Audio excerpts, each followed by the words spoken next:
persona no puede tolerar acciones que pretendan interrumpir por la fuerza el proceso democrático. Cuando España encuentre una empresa colectiva que supere todas esas diferencias, España... español o un puñado de españoles que se angustian pensando en la salvación del país, allí hay un ánimo... Fuerzas leales que luchan al lado de los trabajadores, ¡viva la República! Compromiso de la corona con la Constitución y con la democracia. Mi entrega al entendimiento y a la concordia de los españoles y mi compromiso como rey con la unidad y la permanencia de España.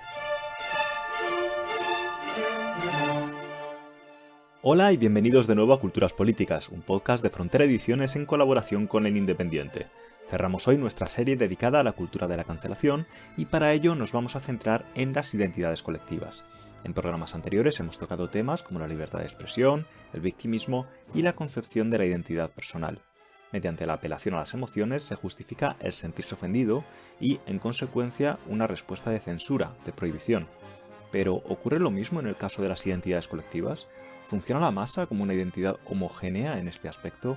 Para ayudarnos a resolver todas estas preguntas nos acompaña hoy David Jiménez Torres, licenciado en Historia y Filología Inglesa y doctor en Estudios Hispánicos por la Universidad de Cambridge. David actualmente imparte clase en la Universidad Complutense, donde además es investigador del programa Juan de la Cierva en el Departamento de Historia, Teorías y Geografía Políticas. Se trata de uno de los programas más prestigiosos de captación de talento a nivel internacional. Además, es colaborador habitual de medios de comunicación como El Mundo, El Español, Libertad Digital o Es Radio. Lanzará próximamente, el 24 de enero estará en sus librerías, El mal dormir, un ensayo sobre el sueño, la vigilia y el cansancio. Muchas gracias por acompañarnos, David, bienvenido. Muchas gracias a vosotros, es un placer poder conversar de estos temas con vosotros. Junto a él están nuestros colaboradores habituales. Por una parte, el director de Culturas Políticas y profesor de la Universidad Rey Juan Carlos, David Sarias, buenos días. Hola, buenos días. El escritor y periodista Álvaro Petit. Hola de nuevo, Álvaro. ¿Qué tal?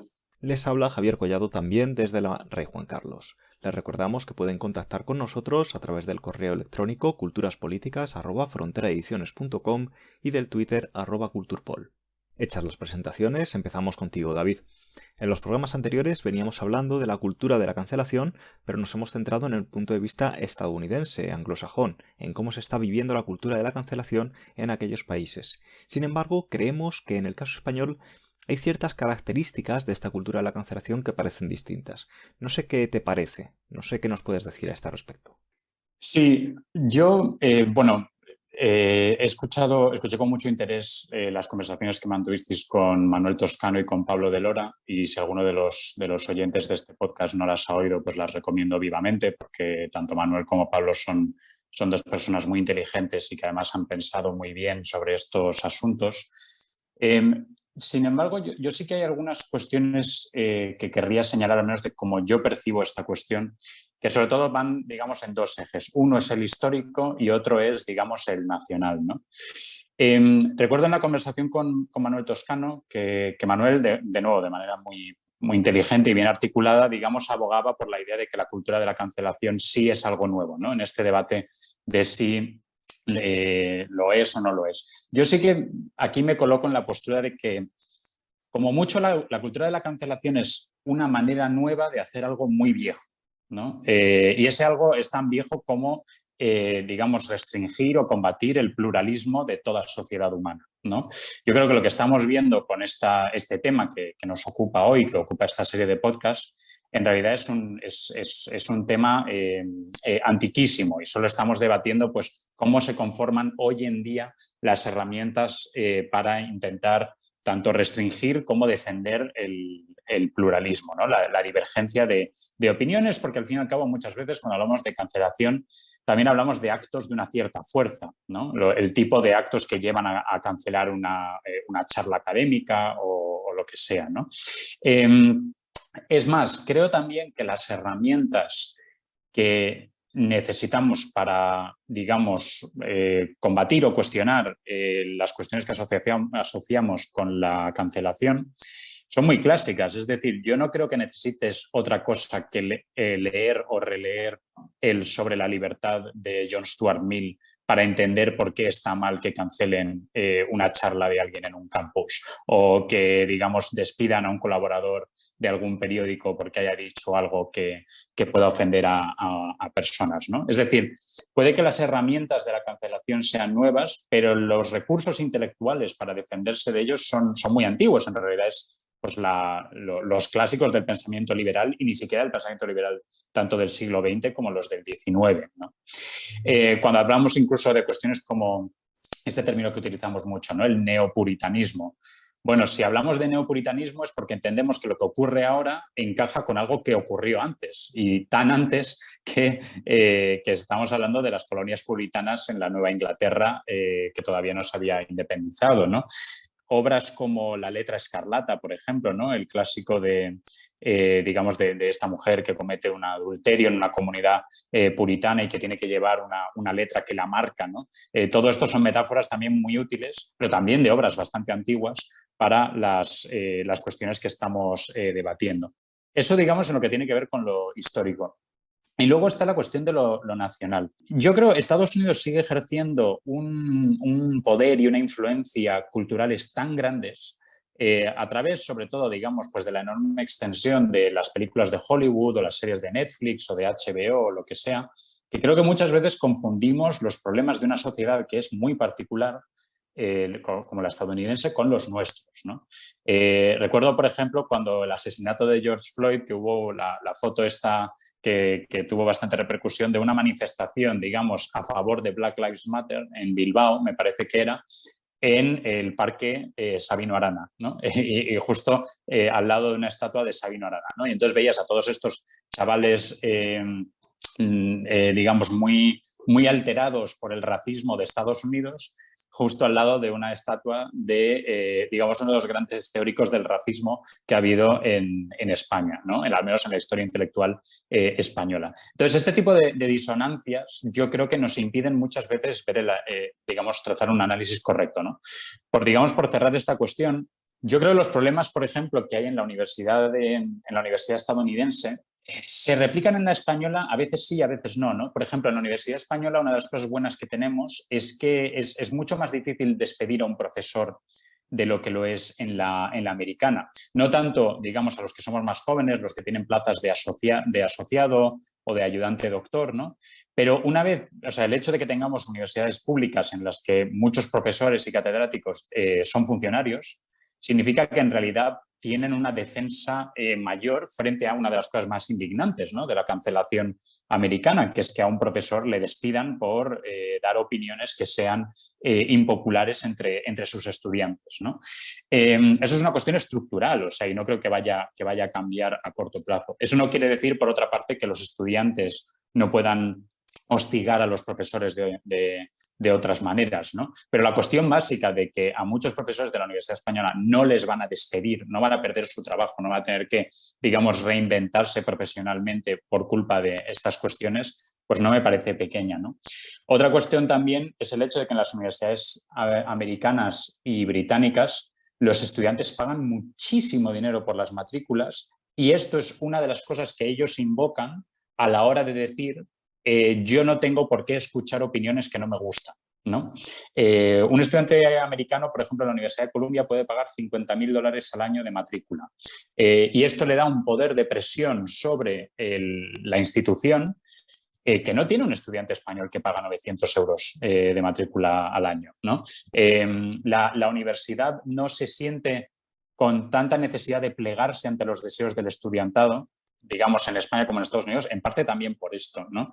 Y en Reino Unido también no pagan tanto como los estudiantes americanos, pero también pueden llegar a 9.000 libras o por ahí, ¿no? Al año. Entonces, bueno, yo creo que aquí también hay cuestiones de...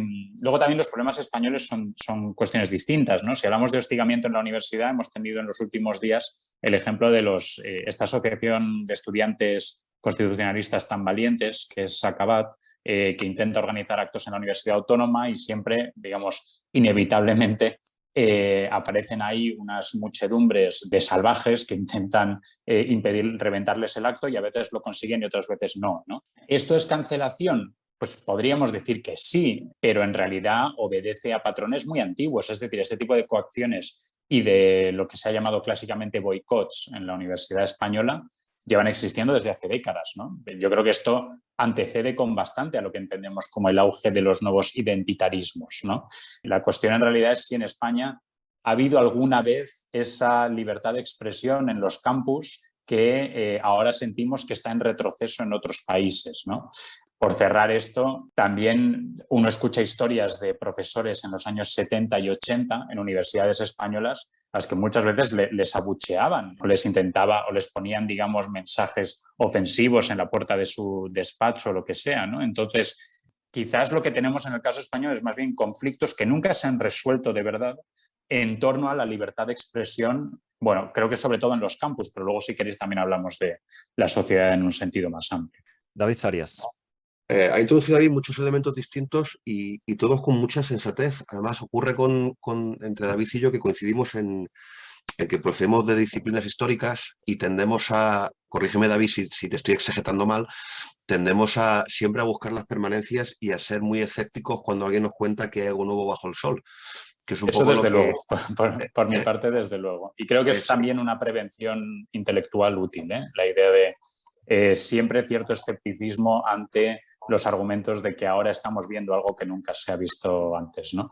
Que luego puede llevar sencillamente a ser un poco cascarrabias intelectualmente, ¿no? Pero vamos, me parece una prevención al menos inicial útil. No, y además que estoy plenamente de acuerdo. Y además yo creo que tú lo vives probablemente más que yo, porque tú escribes con frecuencia en la prensa y yo creo que has hecho una apreciación muy, muy útil. Yo me acuerdo no hace tanto cuando llegó Trump al poder y de repente se puso de moda aquello de la posverdad y dices, mire, posverdad no, esto se llama demagogia de toda la vida.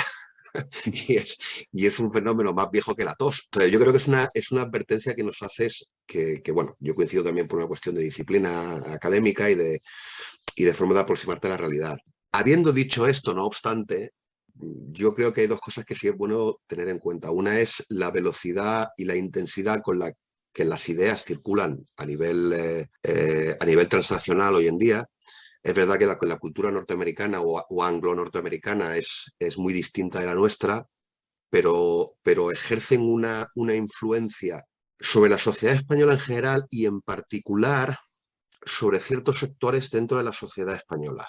Además son ciertos sectores que es posible, y yo creo que aquí también vas a estar de acuerdo, que viven en su propia burbuja. Estas élites mediáticas, estos grupos de estas cabezas parlantes, ¿verdad? Hay un neologismo que se llama influencer que yo creo que es muy útil porque distingue a la cabeza parlante que tiene cierta influencia en ciertos métodos, en ciertos medios y lo distingue del intelectual. Yo creo que estas élites sí son unas élites muy globalizadas, muy transnacionalizadas y que ellas tienen una sobreexposición a estos fenómenos internacionales y luego los importan. Y probablemente magnifican la importancia que tienen dentro de la sociedad española. Lo que ocurre es que esto luego se convierte en una profecía autocumplida. Fenómenos que son exógenos a la sociedad española se convierten en endógenos porque estas élites los convierten en endógenos. Y luego además adquieren características propias. Entonces esto por un lado, que es un fenómeno que yo sí creo que es relativamente nuevo. Por lo menos en cuanto a velocidad e intensidad de circulación de ideas. Y además yo creo que esto, sobre todo en el ámbito periodístico, es muy detectable. Como tú tienes una noticia, un fenómeno que surge en Estados Unidos y dices, bueno, es que va a llegar a España en 48 horas. Una semana como mucho. El caso de George Floyd es muy ilustrativo. Luego esto por un lado. Y luego otra idea, y ahora soy yo el que está liando las cosas, metiendo muchas ideas con calzador, pero bueno, a ver si consigo aterrizarlo en estas dos. Que es que yo sí creo que hay yo creo que la cultura de la cancelación es útil como neologismo si entendemos que se refiere a un fenómeno cuya naturaleza es distinta de la coacción que ha ocurrido tradicionalmente en el contexto español. Además, tú lo has explicado muy bien. A ver, aquí coacción ha habido siempre. Un debate público muy vigoroso en el que distintas facciones tratan de coaccionar a otras facciones, especialmente en el País Vasco y en Cataluña, pero no solo en el País Vasco y en Cataluña. Tú te vas a la Universidad Complutense, que es tu casa, y no te quiero poner en un brete, pero hay un dominio hegemónico de ciertas posiciones ideológicas que tienden a silenciar posiciones ideológicas alternativas. Y esto, de nuevo, es más viejo que la tos. Pero, habiendo dicho esto, las nuevas identidades que sostienen esta cultura de la cancelación que es nueva, yo creo que sí hay elementos que son novedosos. ¿Qué es tradicional en España? Pues la dimensión nacionalista, por ejemplo, o la división secular entre izquierda y derecha. Pero estas nuevas identidades vinculadas a la identidad individual, personal, dirigida hacia adentro, la forma más evidente el ejemplo más evidente es el de las nuevas identidades de género, distinguidas, divorciadas de la cuestión sexual. Esto es nuevo. Y además se está proyectando con un discurso que se vincula a la emoción, a los sentimientos. Tú has mencionado la comodidad. Esto es nuevo. Antes se silenciaba pues no sé, se me ocurre Rosa Díez, o el otro día hablábamos de Felipe González, pues porque este es un facha o porque ideológicamente yo estoy en desacuerdo con él. Ahora se silencia, y yo esto se lo he vivido en el aula, ahora se silencia porque me estás haciendo sentir incómodo. Y esto es nuevo. Y más, me estás haciendo sentir incómodo a nivel espiritual, emocional, sentimental. Yo he mencionado, estoy muy pesado con esto, que es un discurso en el que lo privado invade lo público. En el que, bueno, pues tú, tradicionalmente, si tú te sientes incómodo, especialmente a nivel universitario, oye, pues te aguantas. Si es que la universidad se viene a estar incómodo, porque la universidad se viene a que te expongan a ideas distintas y contrarias a las tuyas. Y ese discurso vigoroso que a veces intenta silenciar al otro es consustancial a la universidad, hasta cierto punto. Lo de Sacabat, evidentemente eso es una aberración. Pero que haya un discurso ideológico muy intenso, esto es normal.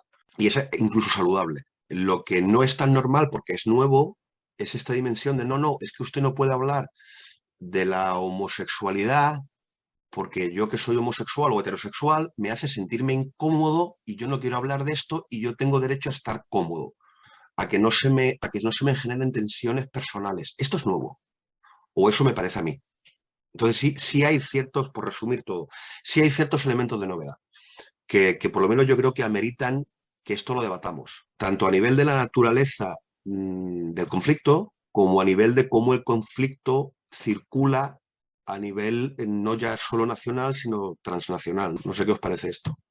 Hombre, yo, por, digamos, responder a las cuestiones que señalas, a ver, yo estoy de acuerdo en mucho de lo que dices. Me interesa incluso esta idea de la profecía autocumplida de la influencia estadounidense, ¿no? De, digamos, incorporas a través de la hegemonía cultural de Estados Unidos, sobre todo audiovisual, incorporas debates o elementos que son de esa sociedad, pero los incorporas tanto que se acaban convirtiendo en debates de tu propia sociedad. Y esto sí que me parece una herramienta útil para el análisis. Es verdad que la circulación de ideas internacional, pues, bueno, los que, digamos, nos hemos asomado al 19 también, vemos hasta qué punto siempre ha estado ahí, al menos en Europa occidental, pero es verdad que ahora todo es mucho más inmediato, como bien señalas, ¿no? No es lo mismo lo que tarda en llegar un periódico de París a Madrid en el 19 que lo que tarda en circular un tuit, ¿no? De todas formas, esto no... esa profecía autocumplida no elimina los conflictos intrínsecos a esa sociedad que está incorporando marcos de análisis extranjeros, ¿no? O sea, no porque aquí haya mucha gente hablando de George Floyd significa que deje de existir por ejemplo, el hostigamiento a los constitucionalistas en la Universidad Catalana o Vasca o lo que sea, ¿no? Que, por cierto, no deberíamos... Esto no es, digamos, una reivindicación de un excepcionalismo español que significa que solo las herramientas que desarrollar para nuestros conflictos tengan que ser crecidas aquí, que no nos valga nada de fuera, ¿no? No estamos entrando en el que inventen ellos relacionado con los conflictos de la sociedad, sencillamente que identifiquemos bien cuáles son nuestros verdaderos conflictos, ¿no? Comentabas lo de las élites. Mira, a mí me resulta interesante esta idea de las microagresiones, que también son una parte muy importante de todo lo que rodea la cultura de la cancelación, ¿no? Esta idea de la microagresión, de los pequeños comentarios diarios que pueden suponer una agresión o que pueden ser percibidos como una agresión por parte de alguien de un colectivo concreto. Yo creo que en España lo sufren mucho, si acaso, los inmigrantes latinoamericanos, ¿no? Yo recuerdo varias veces cuando estás pues, esperando a empezar una clase, estás ordenando tus apuntes o montando las diapositivas. Recuerdo unos estudiantes que hablaban con una chica colombiana y que se reían de cómo pronunciaba ella ciertas palabras o de cómo la palabra que ella les daba sea, es que ella dijera computadora en vez de ordenador, ¿no? Bueno, yo creo que eso encajaría dentro de una definición de microagresión y bueno, si yo llego a ser esa chica, pues les cruzo la cara a los chavales que se están riendo de cómo utilizo el español, ¿no? Pero esto no lo hablamos en el caso casi en España y creo que precisamente porque generalmente quienes se exponen a este tipo de cuestiones, pues no suelen ser gente de origen socioeconómico muy humilde, porque ya es que no es parte de una inmigración que, digamos, de las últimas décadas en España y no han accedido todavía a los mecanismos, digamos, que permiten ejercer cierta presión social para que se reconozca su experiencia, ¿no? Eso es lo que se refiere a lo de las élites y la realidad, ¿no? Decías lo de las nuevas identidades. Claro, yo es que no sé hasta qué punto son nuevas, ¿no? Porque si miras, digamos, el auge de cuestiones de feminismo o de cuestiones de raza, en realidad esto en los campus estadounidenses de los años 60 y 70 ya fue muy fuerte, ¿no? Quiero decir, los Black Panthers o los movimientos, digamos, de liberación femenina, pues digamos, estaban en base a alguna de las identidades de las que estamos hablando ahora, ¿no? Lo que pasa es que en aquel momento aquellos movimientos se percibían como una expansión de lo que se podía decir en el debate público, mientras que creo que hoy en día asociamos estas identidades precisamente a una mayor restricción, ¿no? Quiero decir, había pintadas así famosas en algunas universidades que decían hetero libera tu ano, ¿no? Con esta idea. O sea, no sé si hay, digamos, tanto de novedoso en algunas cosas que estamos viendo ahora como una mayor intensificación de estos movimientos de hace unas cuantas décadas. Y por último, la cuestión de la incomodidad. Yo estoy de acuerdo contigo. Lo que pasa es que es tan difícil de cuantificar esto. O sea, decíamos prevenciones intelectuales útiles, ¿no? Pues una de ellas es decir cuánto de nuevo hay en lo que percibimos como nuevo y también cuánto de lo que nosotros apreciamos realmente ha existido siempre, ¿no? La idea de ahora los chavales dicen que no quieren escuchar algo porque les hace sentir incómodos. Bueno, en su momento también pues, les incomodaba que Felipe González diera una charla en una universidad, ¿no? Lo que pasa es que la incomodidad si acaso se expresa de otra manera, ¿no? Bueno, yo aquí no tengo una postura fuerte. Lo que diría es que como es tan difícil de cuantificar esto o de, digamos, objetivarlo de una manera empírica y todo lo que tenemos son impresiones, pues sí que siento que andamos en un terreno un poco resbaladizo a la hora de analizar estos fenómenos, que no es problema, porque al fin y al cabo pues, trabajamos sobre realidades que muy pocas veces son tangibles, ¿no? Lo cual no quiere decir que no sean ciertas, pero a mí al menos me genera cierta prevención. Es lo único que señalaría. David, pedías la palabra, creo que te han tocado ahí la fibra con los movimientos sociales, ¿no? de los 60 o no van por ahí los tiros. Claro, no, es que David ha puesto el dedo en la llaga y además, claro, es mi área de especialidad y enseguida salto. Lo voy a hacer muy breve porque Álvaro también quería intervenir. Claro, David, completamente de acuerdo contigo. Lo que ocurre es que yo entiendo que el punto de inflexión donde la izquierda, sobre todo en la izquierda, pero también en la derecha, hay una mutación, que es cuando empiezan a aparecer estos fenómenos que yo entiendo que sí son nuevos, es precisamente en los años 60.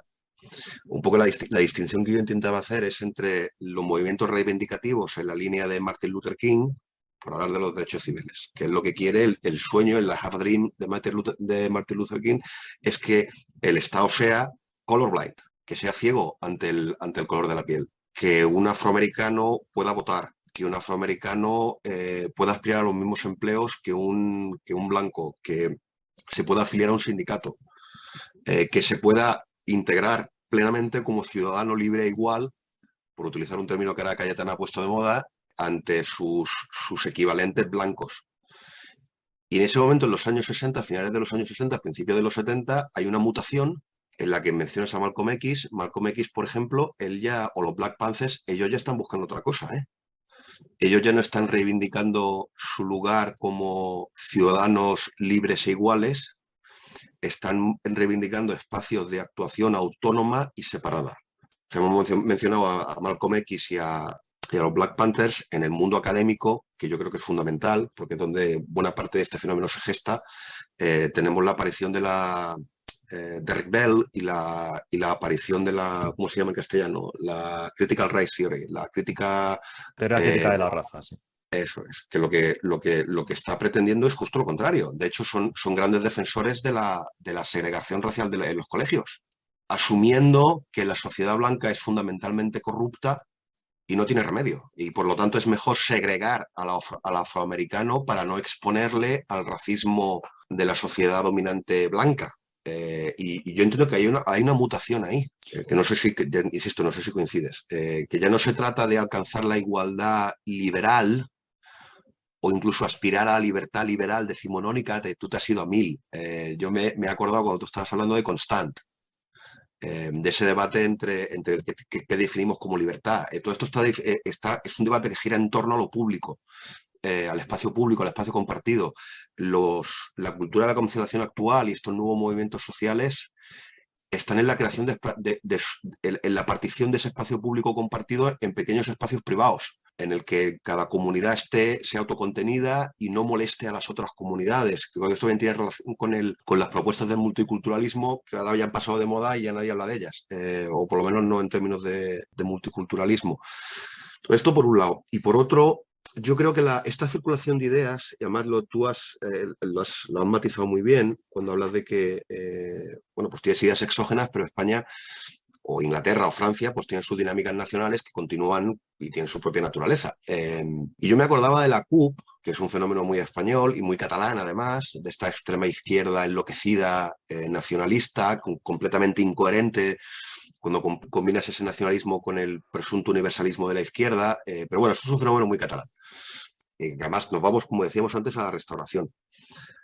Pero si tú te miras las propuestas de la CUP, luego de repente introducen esto que es importado desde fuera, del discurso de género más radical, y se combinan las dos cosas y surge una cosa nueva. Y de repente la liberación de la CUP ya no solo es antiespañola, ahora también es antipatriarcal. Y ahora ya no basta con cepillarse el Estado español, hay que cepillarse a toda la civilización occidental en bloque. Y volver, como decía una de estas, volver a los modelos familiares del australopiteco o del neolítico. Entonces yo creo que sí hay un fenómeno de hibridación y de novedad y de fenómenos que yo por lo menos, insisto, igual es torpeza mía, que es que yo tengo dificultades para entender y para localizar según ese esquema de análisis liberal clásico, que es en el que yo me muevo con cierta comodidad.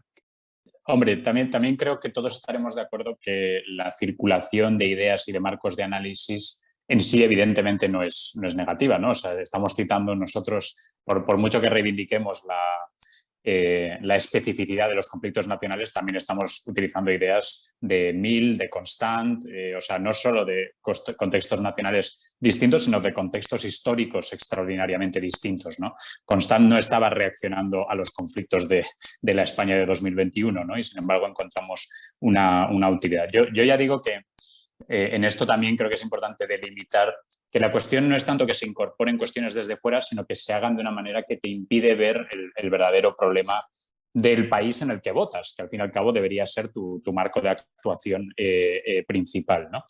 Lo que comentas de la cuestión de Martin Luther King y Malcolm X, claro, es interesante, ¿no? Porque claro, Martin Luther King al fin y al cabo lo que está pidiendo es una ampliación de la sociedad liberal o de los principios liberales, que realice en la práctica lo que en teoría ya se estaba realizando, ¿no? Y precisamente una de las herramientas más poderosas del tipo de discurso de Martin Luther King es decir, bueno, si vosotros creéis en esto, creéis que todos los hombres son creados iguales, creéis que todo ser humano tiene ciertos derechos inalienables, etcétera, tenéis que darles esos derechos a este grupo de la población, ¿no? Es sencillamente pasar de la teoría a una práctica, ¿no?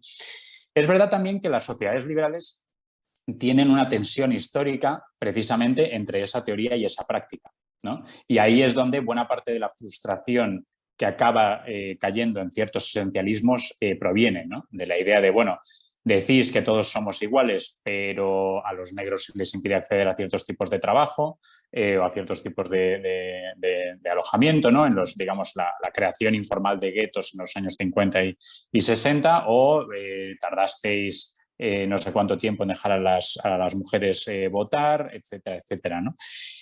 Claro, aquí a mí al menos lo que me interesa es esta idea de que sí, efectivamente, una cosa es el pensamiento, pero luego hay ciertas realidades materiales que lo subyacen y que muchas veces pues no diría que lo determinan, pero influyen mucho en ello, ¿no? Y ahí también es donde creo que buena parte de los argumentos a favor de cierto esencialismo racial o sexual emanan, ¿no? La idea de que hay una realidad material de las condiciones de la sociedad que generan ciertas ideas, que también es un análisis muy marxista clásico, ¿no? La idea de la conciencia viene determinada por la condición social. Hombre, ahí siempre ha habido cierta verdad. Lo que creo que todos disputaríamos es la idea de que haya ciertas realidades del pensamiento que te sean inaccesibles o ciertas conclusiones a las que uno no puede llegar por su raza, sexo, digamos, estatus socioeconómico, familia de la que venga, etcétera, etcétera, ¿no? Ahí es donde creo que sí que la intuición liberal de que nosotros, al fin y al cabo, sí que podemos crear nuestra propia conciencia y sí que somos seres autónomos en ese sentido, pues sí que sigue siendo muy, muy valiosa, ¿no? Álvaro, que todavía no te hemos dejado meter baza. No, hombre, porque está siendo muy, muy interesante. David Jiménez, recordaba al inicio o empezaba el podcast recordando a Toscano y a lo que decía Manuel Toscano. Yo en general estoy bastante de acuerdo con que quizá la naturaleza de la cancelación no es nueva. La pugna por determinadas fuerzas, grupos, como lo queramos llamar, por expulsar del debate público y de la vida civil, por lo tanto, a personas disidentes o personas que opinan distinto, ha existido siempre. Sin embargo, si hay un fenómeno, y me gustaría que David Jiménez nos lo pudiera comentar, que yo creo que es lo que le da la novedad, y es el alcance, que viene dado por las redes sociales, o por Internet. Es decir, antes tú comentabas el caso de las universidades, ¿no? Es verdad que el caso del País Vasco es un caso especialmente particular y los últimos años en Cataluña, y eso David lo ha estudiado muy bien, pero digamos que el alcance hasta la irrupción de las nuevas tecnologías era un alcance, si quieres, más reducido, más sectorial, si nos ponemos cursi, ¿no? Pues investigadores académicos, determinados escritores, etc. Y ahora, sin embargo, se ha convertido en un movimiento, en un fenómeno que permea buena parte de la sociedad, ¿no? Y que define o redefine actitudes particulares habituales. Los gestos de cortesía, por ejemplo, pues hoy para muchas personas son microagresiones o micromachismos, ¿no? Que se llaman. Y me gustaría que comentaras un poco este fenómeno, porque yo en eso sí estoy de acuerdo con Toscano, y quizá eso sí le dé un punto de novedad con respecto a otros movimientos o a otras dinámicas de ostracismo anteriores, ¿no? En el que ahora ha salido de ese, quizá, como comentaba Sarias, de ese mundo de élites mediáticas, intelectuales, académicas, las que queramos, para convertirse en un fenómeno de incidencia mucho más amplia, ¿no?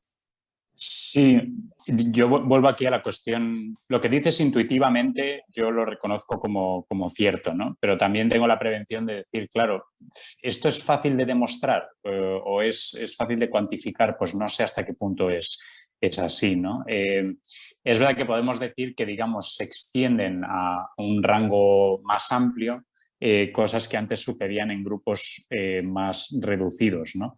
También, claro, mencionas las redes. Yo creo que a veces olvidamos que las redes son una burbuja, y además una burbuja extraordinariamente efímera. Y además esto, digamos, esto sí que no es una intuición. Por ejemplo, muchas veces, una cosa que se ve muy claramente en los periódicos, por ejemplo, ¿no? Ahora que todos los periódicos tienen edición digital y además son capaces perfectamente de seguir el número de visitas que tiene cada artículo. Hay muchas ocasiones que un artículo que funciona muy bien, digamos, en Twitter, que tiene, yo qué sé, tropecientos retweets y likes y todo esto, no es el artículo más leído del día en el periódico. Como muchas veces artículos extraordinariamente leídos realmente, digamos, por personas que entran a través de la home del periódico o de la aplicación, no se han movido casi nada en Twitter o en Facebook, ¿no? Y aquí también creo que esto es una demostración de hasta qué punto hay quiebras generacionales también en esto, ¿no? De cosas que alguien que esté muy metido en el mundo de indignaciones o cancelaciones concretas digamos, las tenga muy presente alguien que esté muy metido en las redes sociales, pero alguien que no lo esté, pues ni ha oído hablar de ellas, ¿no? Y viceversa. Entonces también, cuando hablamos de la popularización o de la extensión de ciertos fenómenos, yo creo que también es importante tener en cuenta esto, que Twitter es una burbuja extraordinariamente ruidosa, pero no deja de ser una burbuja. Bueno, hubo una época que si te dejabas, digamos, guiar por las redes sociales, los partidos más votados en España iban a ser Podemos o Ciudadanos, ¿no? Seguidos por el PSOE. Y sin embargo, el Partido Popular seguía siendo el partido más votado de toda España, ¿no? Así que en esto también mantengo cierto mínimo escepticismo. Y también, y por cerrar esta cuestión, los testimonios que tenemos de personas que tanto en Cataluña como en el País Vasco vivieron la muerte civil, es decir, el término anterior que utilizábamos para lo que hoy en día llamaríamos cancelación, hablan de una cosa muy extendida, ¿sabes? Sobre todo, claro, en comunidades pequeñas, ¿no? La gente que vivía en pueblos o digamos, en círculos sociales más reducidos, pero incluso la gente que vivía en ciudades tipo Barcelona o San Sebastián, esta sensación de que de repente te conviertes en un paria social porque te ponen, digamos, ni siquiera te ponen en la diana, pero digamos te cuelgan un San Benito y la gente empieza a rehuirte. Al menos esos testimonios dan la idea de que eran fenómenos relativamente extendidos, ¿no? Que no eran solo tus compañeros de departamento los que dejaban de hablarte, sino que era todo tu entorno social el que dejaba de tratarte, ¿no? A la hora de, digamos, después de que hubieras sido puesto en entredicho por alguno de los dogmas existentes, ¿no? Aquí creo que incluso es interesante pues, ir a los libros de personas que vivieron todo esto en los años 70, 80 y 90, ¿no? Por eso he tenido la precaución de señalar que el caso del País Vasco, y que es el que yo más conozco, y el de Cataluña, que también lo conozco menos o lo he estudiado menos sistemáticamente que tú, son casos muy específicos. En el caso vasco, por ejemplo, yo no termino de estar de acuerdo con que lo que socialmente se impuso fuese algo parecido a la cancelación, sino que era una política de exterminio intelectual desde luego. Y de la disidencia, no solo físico, sino físico, social, económico incluso, ¿no? Entonces creo que eso... yo entiendo la mención que tú haces, David, y me parece plenamente acertada, pero creo que también es importante enseñar que ahí se dan unas circunstancias muy específicas o trágicamente específicas, ¿no? Hay un punto que tiene que ver con esto que comentamos, o que me interesa conocer tu opinión de la extensión, y habéis puesto ejemplos que yo conozco menos, como el movimiento de Black Panther, los movimientos sociales en Estados Unidos, que sin embargo eran movimientos, al menos en su definición, si queremos ideológica, bastante delimitados. Es decir, se sabía lo que querían o lo que reivindicaban. Hay un fenómeno hoy, actual, que creo que bueno, o yo lo empleo para fortalecer esta opinión de que creo que si la cultura de cancelación sí es un movimiento con elementos de novedad, y es que las causas de reivindicación se han convertido en transversales. Es decir, eso es un palabra horroroso que se pone muy de moda, de la intersección de luchas o algo así, o interseccionalidad de las luchas. Una cosa de estas horrorosas, hechas como en laboratorio lingüístico, ¿no? En el que la misma persona que se siente ofendida porque se autodefine, porque además se autodefine como persona racializada, por un movimiento de empatía que yo todavía tampoco termino de comprender en términos políticos, se siente también ofendida por las agresiones públicas al movimiento gay, por ejemplo. Es decir, esta especie de mejunje de victimismos creo que es un fenómeno muy nuevo, porque al final Black Panther, Malcolm X, Luther King, etcétera, tenían, vamos, corregidme si me equivoco, yo no soy ningún experto en eso, podían hacer un decálogo de por qué salían a las calles, y qué es lo que reivindicaban. Yo hoy, sinceramente, no lo tengo muy claro. O sea, yo no sé, porque son microgrupos que se han ido segmentando y que al final se unen, pero en puntos de unión que yo no termino de entender, más allá de que todos se consideran víctimas. Tienes toda la razón que la cuestión vasca es trágicamente específica, ¿no? Y desde luego sí. sería sea, desde luego yo no querría caer en banalizar lo que ha ocurrido en el País Vasco en los últimos 40, 50 años, comparándolo con, digamos, las cuestiones de la cancelación ahora. Perdón, David. Yo no lo he entendido así y creo que ha quedado claro que no, en ningún caso has hecho esa banalización, ni muchísimo menos. De hecho, creo que la comparación en los términos en los que lo has hecho es súper acertada. Vale, pero bueno, creo que también es una de las cuestiones que hablamos de reconocer bien lo específico, ¿no? de nuestro país. Claro, lo que dices de la interseccionalidad, hombre, hasta cierto punto toda ideología supone un pack, ¿no? Es difícil que una ideología o digamos una cierta cosmovisión toque solo un aspecto, ¿no?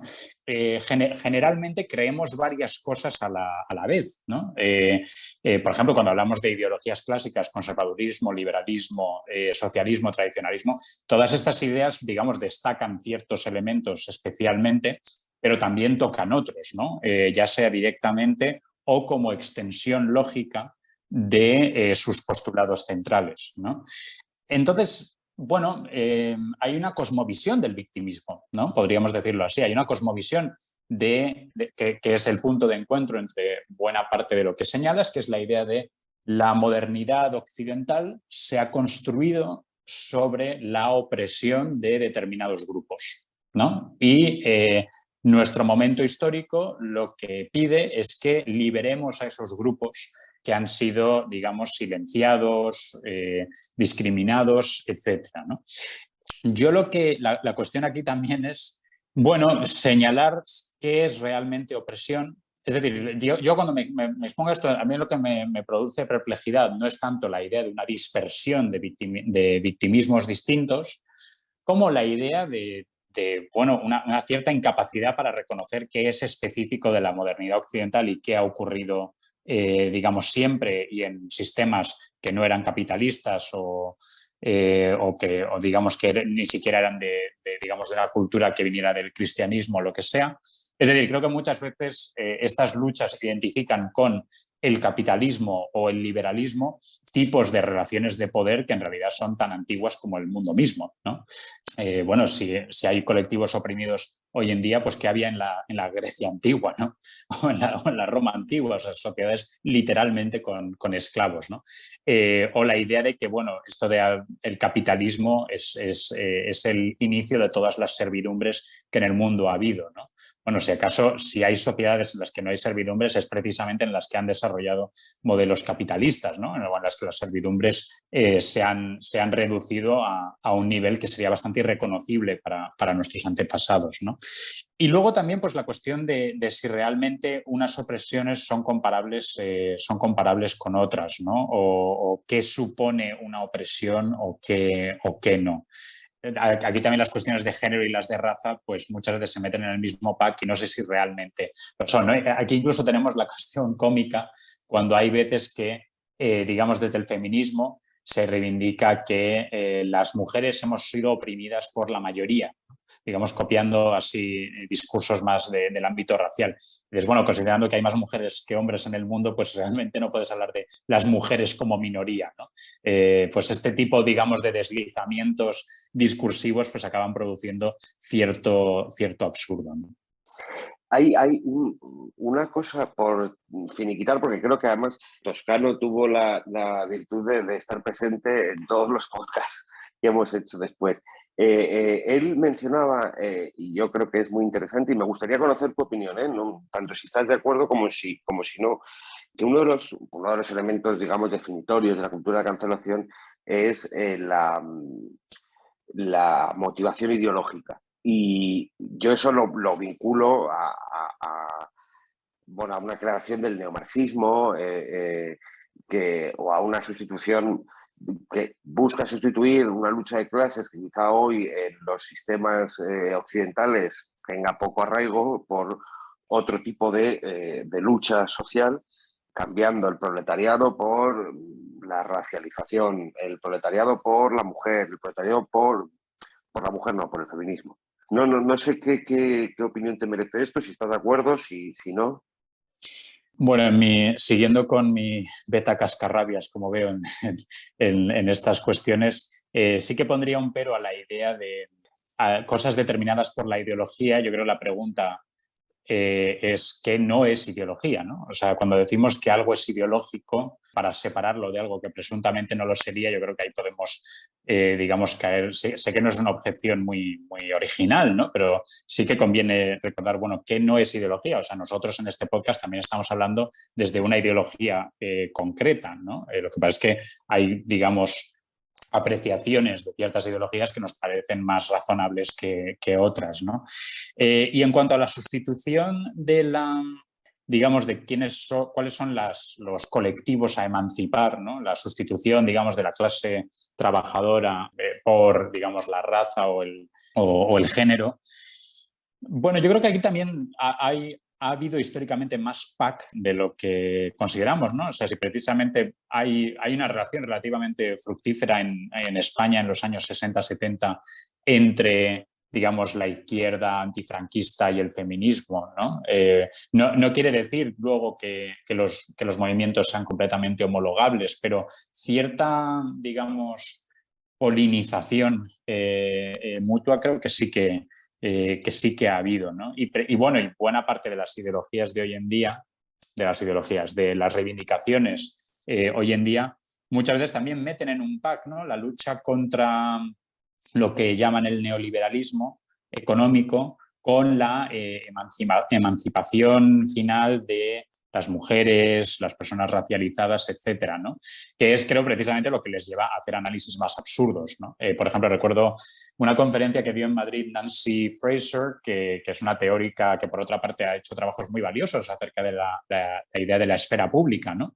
Pero que, digamos, el gran titular de esa charla fue: el feminismo tiene que luchar contra el capitalismo porque el capitalismo no solo es anti-obreros o no solo es explotador de los obreros, sino que es anti-mujeres, ¿no? Y dices, bueno, es que, o sea, no sé, estaban más emancipadas las mujeres en la Unión Soviética de lo que lo están en las repúblicas populares del bloque soviético o en la China de Mao, estaban más emancipadas que en los países que han desarrollado sistemas capitalistas. Es decir, ¿cómo podemos orillar el hecho de que buena parte de la emancipación de las mujeres se haya desarrollado en países de sistema liberal capitalista? No podemos ignorar este hecho histórico básico, ¿no? Otra cosa es que puedas argumentar que las promesas del liberalismo y del capitalismo de liberación de determinados colectivos no se hayan cumplido y que haya trabajo por hacer, ¿no? Pero la idea de que, digamos, la lucha contra un sistema económico es también la lucha la lucha contra los micromachismos, pues ahí es donde a mí al menos me pierden completamente, ¿no? Y me parece que lleva análisis de brocha gorda bastante fácilmente rebatibles. Sí, yo me pregunto en qué medida estamos intentando... bueno, no me lo pregunto. Me lo he preguntado y me respondí a mí mismo. En qué medida estamos intentando sistematizar y darle coherencia a algo que pues sencillamente no lo tiene. Mencionaba Álvaro antes cómo se refuerzan mutuamente distintas victimizaciones. Sin embargo, si te vas al movimiento feminista de los años 60, lo que ocurre es al revés, es que vuela por los aires, porque las feministas afroamericanas se dan cuenta de que no tienen nada que ver, o la realidad de una mujer afroamericana no tiene nada que ver con la realidad de una feminista blanca de clase media o clase media alta que lo tiene todo resuelto y que, pues bueno, está pensando en derechos reproductivos y que es el aborto o no el aborto, mientras que una afroamericana lo que está pensando es, mire, lo que quiero es que no me maten al niño cuando sale a la calle. O si nos venimos a un momento más reciente, como el movimiento feminista entra en curso de colisión con el movimiento trans y tienes una enorme explosión y ese movimiento se fragmenta. Además, esto lo comentábamos el otro día, alimentado por los intereses políticos de la ministra Montero a corto plazo dentro de Podemos. Porque ella lo está utilizando para posicionarse a sí misma. Yo creo que esta cultura de la cancelación, en el seno general de la izquierda, está en un momento muy fluido y de reconfiguración permanente, porque yo sí entiendo que hay elementos que son nuevos y que han digerido mal. Y además este fenómeno en sí mismo tampoco es especialmente nuevo. Vosotros conocéis mejor que yo la situación vasca Y yo estaba pensando hace un momento en la ETA de los años 70 y de los años 60, la ETA más temprana, la tensión interna que había entre la ETA comunista internacionalista y la ETA nacionalista. Porque según en cuál de los dos elementos llevara el peso, claro, el objetivo de la banda era completamente distinto. Y además hay una mutación, esto Juaristi lo cuenta muy bien, como hay una mutación interna, que hay una ETA muy intelectual, muy internacionalista, para los cuales el nacionalismo es un vehículo, y hay un momento en el que ese equilibrio se invierte y la banda cambia y enloquece. Si nos trasladamos a la situación catalana de ahora mismo, lo mencionábamos antes. Tienes por un lado el discurso nacionalista y por el otro lado tienes el discurso de género coexistiendo el uno con el otro, y al final la solución sincrética que han encontrado es que, bueno, España además de facha es heteropatriarcal. Y dices, pues mire, no sé, y el pollo de Franco, pues que era pues eso, misógino, además de facha. Todo esto por un lado, que no sé si coincides conmigo. Y luego por otro, nos hemos obsesionado o hemos tocado sobre todo a la izquierda. Y yo creo que hay una serie de fenómenos que están ocurriendo en el campo de las derechas, que además también son muy fluidos, que son igualmente importantes y que además se retroalimentan con lo que ocurre a la izquierda política. Hablabais antes de la identidad de clase, ¿no? Y cómo eso se puede recombinar o no con la identidad nacional. Y me ha venido a la cabeza en las últimas declaraciones de Santiago Abascal con respecto a los trabajadores de Cádiz, y de repente Abascal se nos ha vuelto proletario. Bueno, de repente no. Hay un discurso continuo en el seno de Vox, que tú eliminas Vox y aquello parece el PC. Y que además tampoco es nuevo. Le Pen, donde el éxito del lepenismo en Francia, donde primero arraiga es en Marsella, en las zonas comunistas. Hay un realineamiento, un poco por resumir, hay un realineamiento de identidades políticas que ocurre en el seno de la izquierda con todas estas confusiones de las que estamos hablando, pero que también está ocurriendo en el seno de la derecha. Estoy pensando, y con esto cierro, David, que además a ti te va a interesar porque entiendo que son de tus áreas de especialidad. De repente la derecha ha cogido la bandera de la hispanidad, que en España es más vieja que la tana. Bueno, en España y en América Latina. Incluso pues, nos vamos a los regeneracionistas. Y ha vuelto a coger cierto vuelo alimentada por el discurso indigenista. Y es un discurso de la hispanidad que está mutando, que ya no es el mismo de Maeztu, o que no es el mismo de los argentinos decimonónicos o de Unamuno. Es un fenómeno que es nuevo, que arranca en algo muy antiguo, pero que es nuevo. Sí, muchas cosas que comentar, ¿no? Lo que dices, creo que también lo que decías al principio apela a esto que decíamos de los PACs, ¿no? En el caso de ETA efectivamente está bien documentado cómo, digamos, coexisten la cuestión nacionalista y la cuestión de extrema izquierda, ¿no? Aquí, por cierto, siempre me provoca cierta perplejidad cuando, como manera de criticar a ETA, se dice que ETA no era realmente de izquierdas, sino que era fascista, ¿no? Porque ejercía la violencia y la exclusión y era nacionalista y tal. Con lo cual, bueno, pues si la izquierda no ejerce la violencia, entonces supongo que toda la historia de la Unión Soviética pues no nos sirve de nada, ¿no? Entonces Lenin no era de izquierdas, ¿no?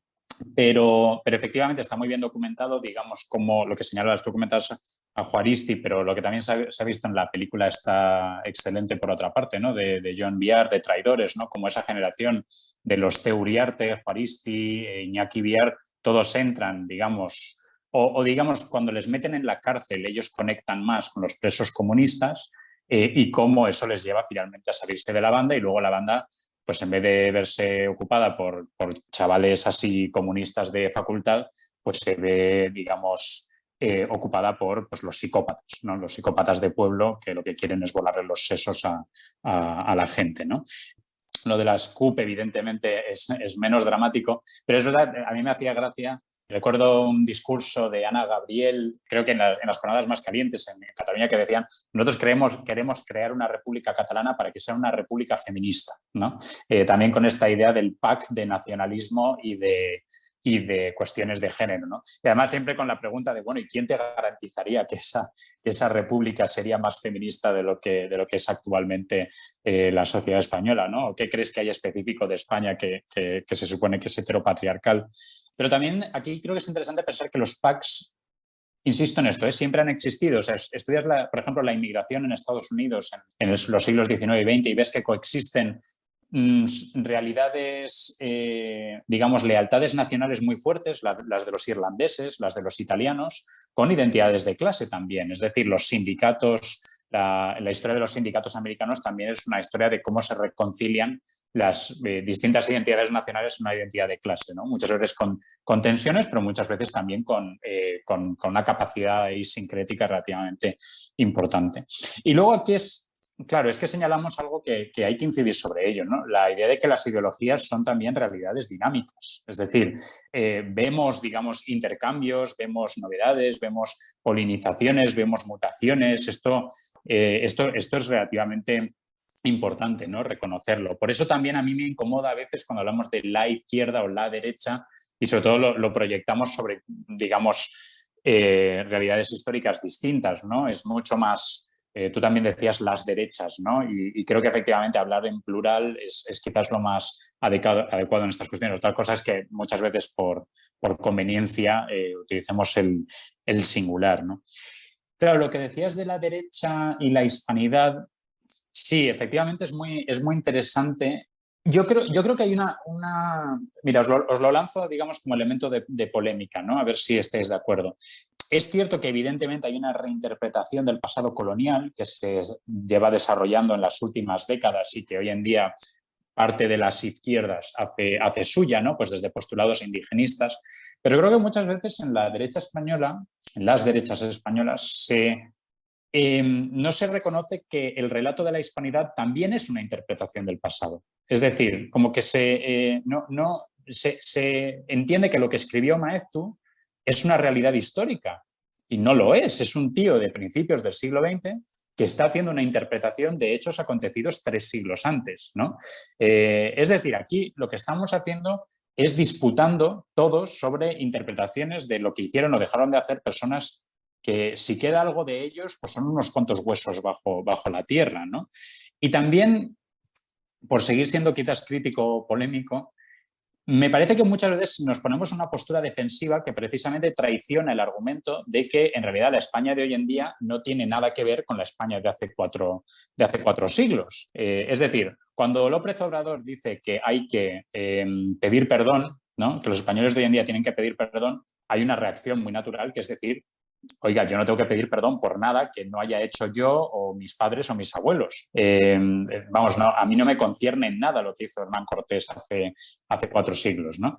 Pero claro, luego muchas veces cuando se reivindica la hispanidad parece que sí lo hacemos algo nuestro, ¿no? Parece que sí lo tratamos como si fuera algo que nos apelara a nosotros en 2021. Y bueno, o lo uno o lo otro. O no nos vemos concernidos por esto, por nuestra situación histórica, o sí nos vemos concernidos por ello, ¿no? De la misma manera que creo que es difícil decir, bueno, la presencia española en Hispanoamérica estuvo bien porque ayudaron a crear muchas universidades y eso es algo que nos parece valioso, pero lo de las guerras y lo de las matanzas, bueno, es que eran otros tiempos, ¿no? Bueno, o somos presentistas o somos relativistas históricos, pero no puedes reivindicar las universidades y decir que las matanzas hay que meterlas en un contexto histórico, ¿no?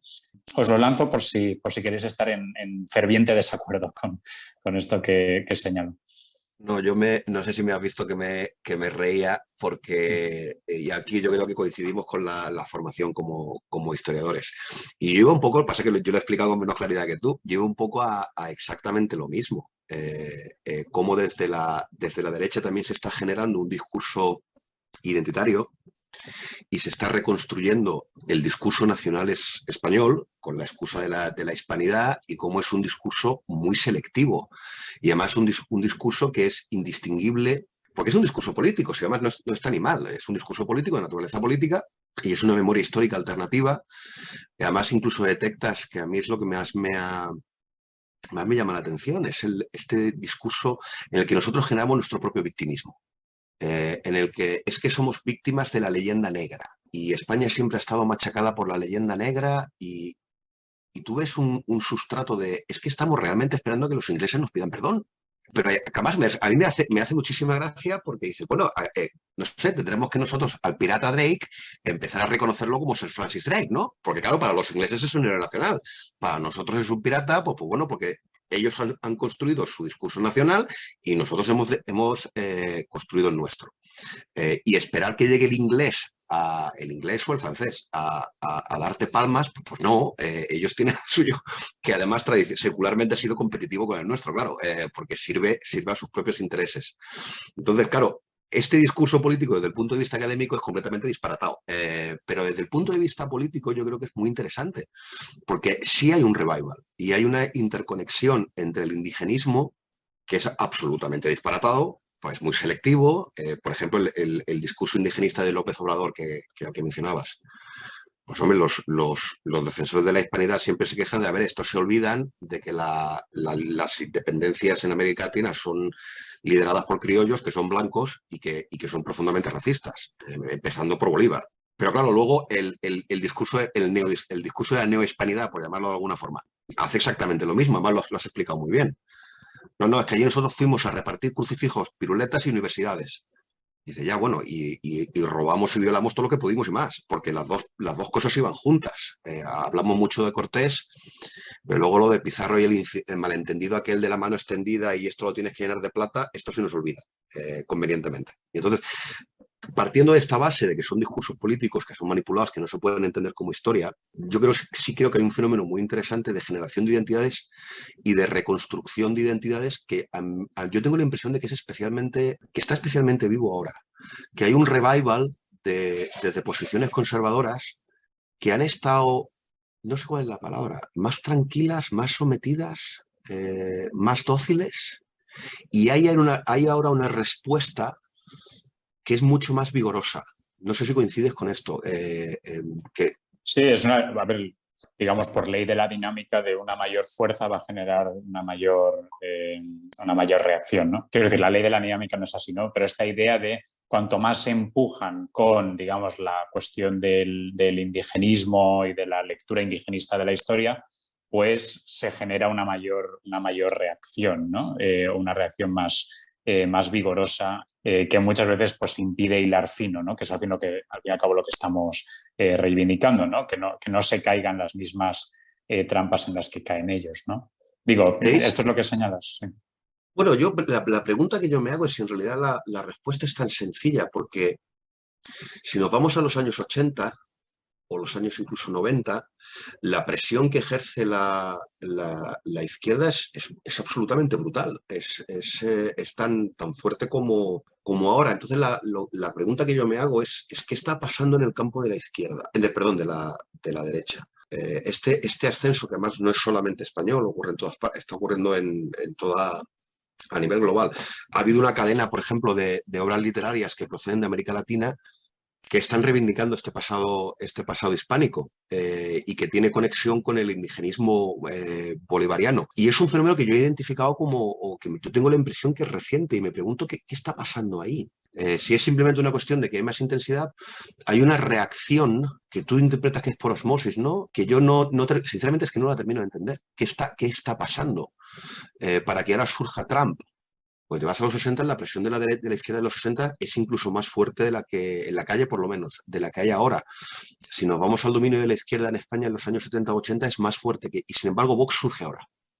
La voladura del centro derecha liberal conservador, centro reformista, ¿no? De esta derecha civilizada, entre comillas, y el surgimiento de movimientos mucho más radicalizados, esto es un fenómeno reciente para el que yo no termino de tener una respuesta y que me parece igual o más interesante que lo que está ocurriendo en la izquierda.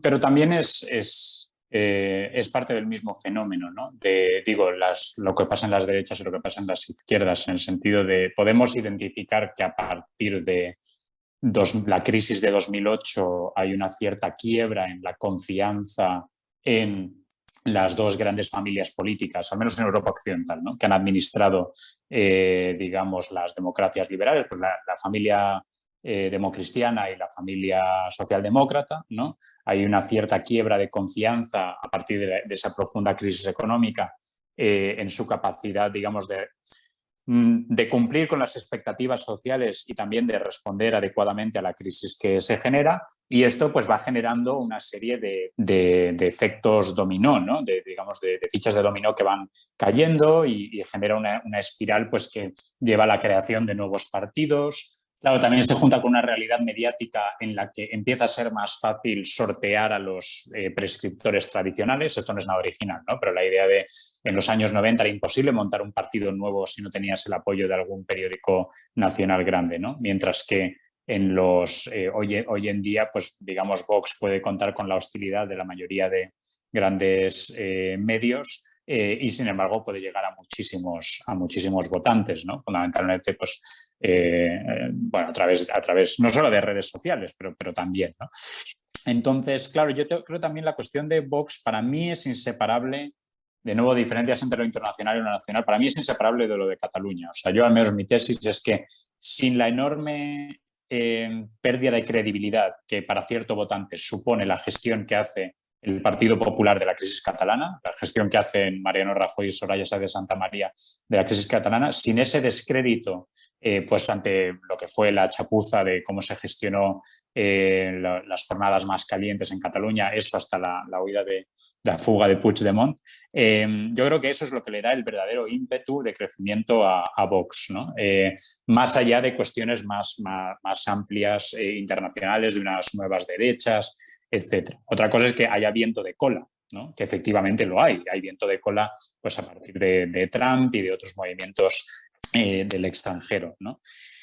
¿Qué está pasando en las derechas entonces? Digamos, yo creo que podemos... Yo sí que me remito mucho a 2008, y puede que sea un poco mecanicista, pero esta idea de que se han lanzado las fichas al aire, ¿no? Como parte de esta convulsión histórica y todavía estamos viendo cómo caen, ¿no? las piezas y cómo se va realineando toda la política. Y siquiera si se puede realinear, ¿no? Porque tenemos digamos, cuando empezábamos a salir de la crisis del sistema financiero, nos pilla la crisis del coronavirus, ¿no? Y generalmente lo que vemos es que convulsiones socioeconómicas suelen conllevar convulsiones políticas, ¿no? Así que, bueno, quizás lo que vamos a ver es una mayor fluidez. Y aquí también, me estoy alargando mucho, ¿no? Pero sí que quiero concluir con esta idea.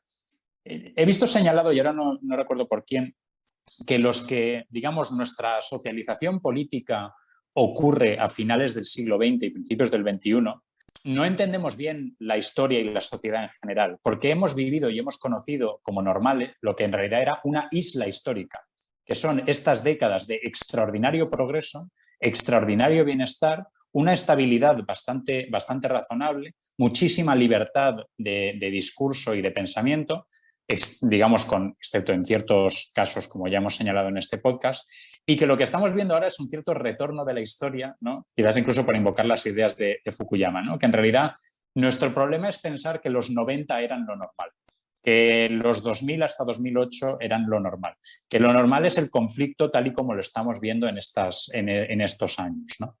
Es una idea un poco desasosegante, ¿no, David? Es que cualquier tiempo pasado, en este caso concretamente la década de los 90, fue mejor y que no volveremos. Sí, pero peor están en Afganistán, ¿eh? Quiero decir, toda idea desasosegante siempre tiene que, al menos podemos pensar que todo desasosiego occidental sigue siendo una enorme comodidad comparado con la gente que no ha tenido la enorme fortuna de nacer en nuestras sociedades en este momento histórico, ¿no?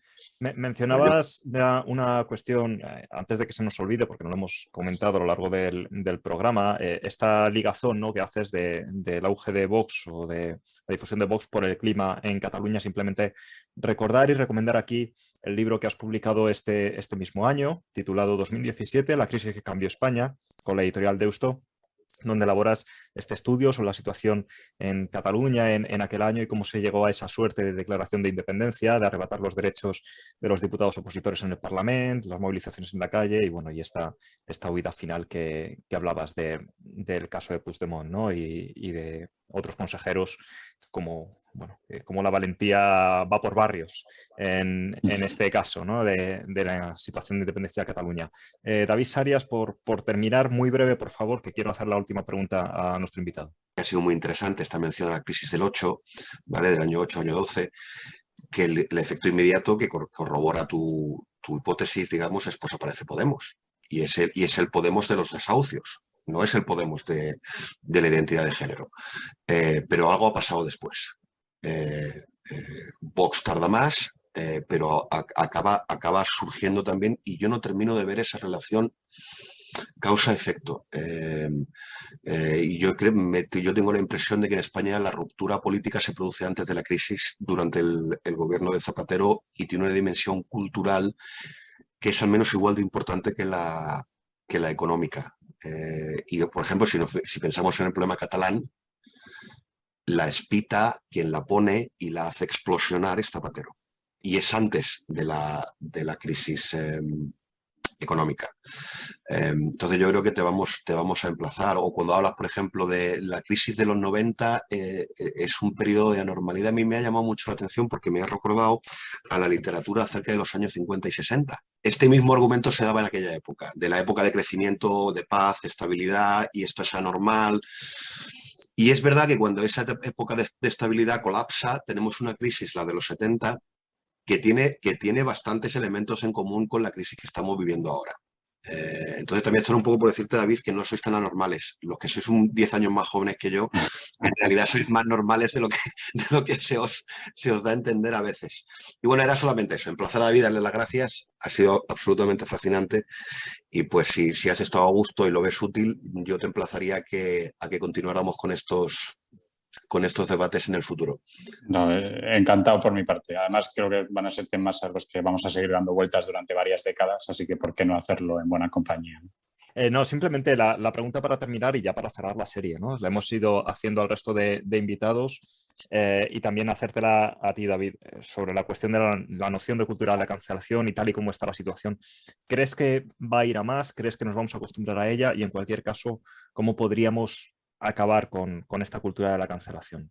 Yo leí un artículo de Ramón González Ferriz hace un par de semanas en El Confidencial, que él abogaba por esta tesis, que por otra parte creo que también se está, digamos, no es solo algo que proponga él, sino que también se está discutiendo esta idea de que ya hemos llegado a la cima histórica de lo que llamamos ahora la cultura de la cancelación, y que esto es algo que ya va a ser cada vez más residual, ¿no? Que ya hay una resistencia lo suficientemente robusta como para que esto no vaya a ocurrir. Yo ahí soy un poco más escéptico. También es que, claro, tenemos que entender por qué estas cosas, sean nuevas o sean viejas, son tan potentes. Claro, nosotros hablamos de lo que le pasa a la persona que se excluye, o sea, que es excluida, pero los que excluyen también experimentan unos placeres y unas recompensas por sus acciones. Digamos, pues formar parte de un grupo, haber sido tú el que ha echado a otro en vez de que te echen a ti. O sea, que hay mecanismos aquí psicológicos muy básicos que funcionan, ¿no? Y por eso ocurre. Entonces, y por esto, digamos, me interesa enfatizar la idea de que esto es un nuevo episodio en la larguísima lucha por el pluralismo ideológico y social, ¿no? Porque creo que siempre hay impulsos contra ese pluralismo, y precisamente lo que hemos logrado en los últimos, bueno, lo han logrado nuestros antecesores en las sociedades occidentales de las últimas décadas, es precisamente crear las primeras sociedades en las que casi realmente se respeta el pluralismo, ¿no? Dices que se puede hacer para combatirlo. Bueno, yo creo que también hay cuestiones muy básicas que ni siquiera necesitan mucha sofisticación ideológica, ¿no? Pero decir, si algo te molesta, pues no tienes que ir al acto, ¿no? O no tienes que sintonizar el programa, o no tienes que leer el artículo, ¿no? Y no pasa tanto porque otros sí que lo escuchen, ¿no? Y que ante la duda siempre es mejor dejar a la gente hablar que intentar hacer un acto de fuerza, y casi siempre está bien proteger a la gente a la que se le está impidiendo hablar, ¿no? Y si queremos ir a una mayor precisión teórica, vuelvo a lo mismo, es que los clásicos del pensamiento liberal nos dan todas las herramientas que necesitamos, ¿no? Además, porque en este sentido, yo al principio comentaba la cuestión de los clásicos del 19, ¿no? Más que de los del 20, porque precisamente el liberalismo del siglo XX a lo que reacciona es contra los nuevos totalitarismos, ¿no? Contra el totalitarismo nacionalsocialista alemán o el totalitarismo soviético, etcétera, ¿no? Que son movimientos que, digamos, surgen de sistemas demoliberales, pero que intentan sustituirlos, ¿no? Aquí, en realidad, de lo que estamos hablando es de una mutación de la propia sociedad liberal. Es decir, no se está creando un totalitarismo clásico de, por ejemplo, de un partido, ¿no? Que es una parte fundamental de lo que son los totalitarismos del siglo XIX y una de las cosas a las que reaccionaban pues, personas como Popper, como Hayek, etcétera, etcétera, ¿no? Nosotros no tenemos que convencerle a nadie de que no está bien que haya un solo partido o que haya una fusión partido y Estado, ¿no? Que de nuevo es otra cuestión fundamental de los totalitarismos del siglo XX. Tenemos que, digamos, recordarle a la gente que es muy importante dejar que la gente con la que discrepes aún así hable, y esos son debates que se dan muy anteriormente en nuestras sociedades, ¿no? Así que, bueno, en este sentido, pues muy sencillo, volver a John Stuart Mill y practicar un poco de tolerancia social, ¿no? Muy bien, pues muchas gracias, David Jiménez, por acompañarnos. Ya has quedado emplazado para próximas ocasiones, próximas tertulias, porque han salido muchas ideas muy interesantes, aunque al final esto es un árbol, ¿no? Vamos ramificando cada vez más y tendemos al infinito, ¿no? En la exposición. Así que, lo dicho, muchísimas gracias por acompañarnos en este último programa de la cultura de la cancelación. Nada, muchas gracias a vosotros, y si el árbol sigue ramificándose y sigue habiendo spin-offs, la cultura de la cancelación 2, la venganza o algo así, encantado de escucharos como siempre y de participar cuando queráis. Muy bien.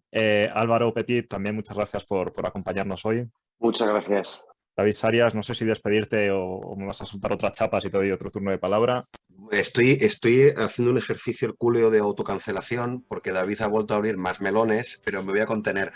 Recuerden que pueden hacernos llegar sus sugerencias y opiniones a través del correo electrónico culturaspolíticas@fronteraediciones.com y del Twitter @culturpol. Les esperamos dentro de 2 semanas en el próximo programa de Culturas Políticas.